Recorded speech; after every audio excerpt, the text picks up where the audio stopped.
D'ici quelques mois, les Rémois vont pouvoir profiter de ce nouveau bus à haut niveau de service, c'est-à-dire vitesse commerciale, c'est confort, assurance de pouvoir prendre les personnes à mobilité réduite sans souci.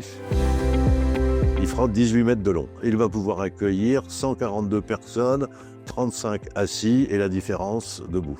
Il va desservir les centres urbains essentiels, c'est-à-dire le centre-ville, la voie des Sacres. Le but est quand même de desservir d'autres secteurs, centres urbains ou pôles urbains. L'idée, c'est qu'ils puissent circuler le maximum sur des voies réservées pour ces bus, pour qu'ils ne puissent pas être dans les bouchons.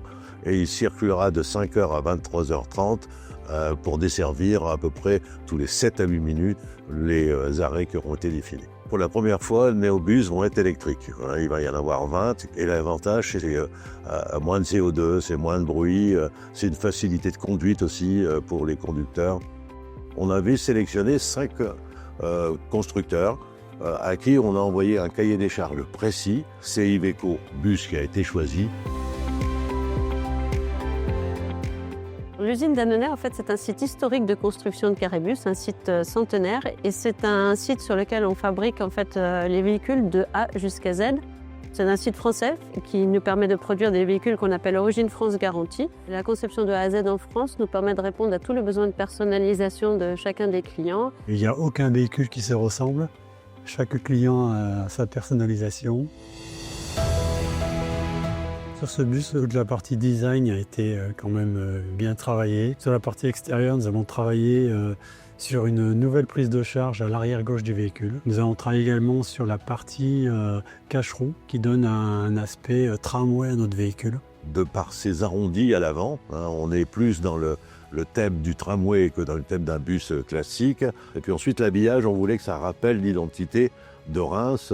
On a choisi le livret qu'on a nommé Champagne, d'où ces bulles qui sont l'identité évidemment de Reims. Et l'intérieur, il rappelle aussi ce côté Champagne.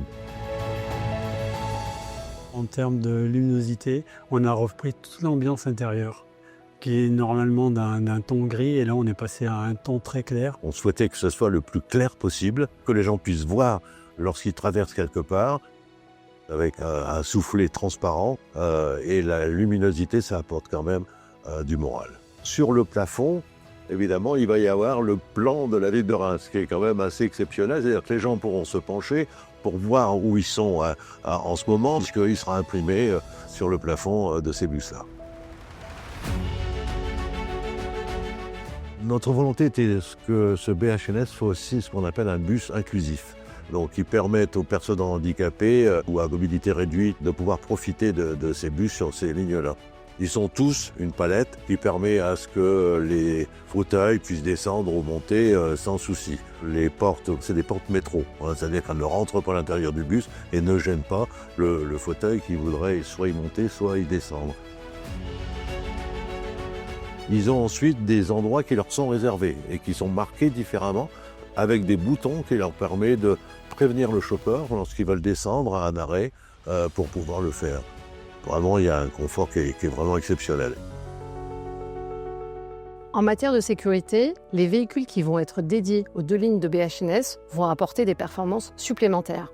Les véhicules vont être équipés d'un dispositif très innovant, qui s'appelle la rétrovision. C'est un dispositif de caméra qui permet de filmer à 360 degrés et ainsi pour le conducteur de pouvoir, depuis sa cabine, visualiser l'intégralité de l'environnement. En complément, il existe 2 autres dispositifs de sécurité, les capteurs d'angle mort, mais également les capteurs d'obstacles. Ces 2 dispositifs de sécurité permettent l'envoi d'alarmes directement auprès du conducteur pour lui permettre d'adapter sa conduite. Ce dispositif innovant offre un confort de conduite accru pour nos conducteurs, de jour comme de nuit. Moi, je pense que ça va être une petite révolution, avec une qualité de service qui sera, j'allais dire, bien au-dessus qu'un bus classique. Et je crois que c'est une belle réussite.